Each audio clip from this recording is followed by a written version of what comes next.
Дәл осындай дәмді болып шығатын блинчикке дайындайтын боламыз. Өте оңай. Алдымен видеоға лайк басып, каналға тіркеліп кетіңіздер. Бұны дайындау үшін мен дайын тұрған ұнды сатып алып дайындаған болатынмын. Осы ұн туралы сіздерге айтқым келген. Блинная мука деп аталады, гранумдікі, құймаққа арналған ұн. Осы ұнды өзім 28 жасыма келген кезде барып көрдім. Осымен дайындап көрдім, маған ұнады, сіздерге де кеңес беремін. Қараңыздаршы, дайындаған кезде вообще қиындығы жоқ.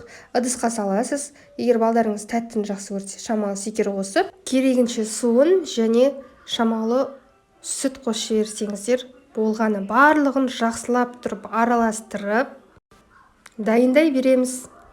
Өте оңай. Керемет болып піседі. Енді пісіп жатқан кездегі түрі осындай тесік-тесік болып, жұп-жұқа болып, керемет болып піседі. Маған қатты ұнады, балдарыма да ұнады. Осындай ұнды сатып алып, балдарыма жиі дайындап беріп тұрамын. Сіздерге де дайындауға кеңес беремін. Сіздерге ас болсын, менің YouTube каналыма тіркеліп кетуді ұмытпаңыздар.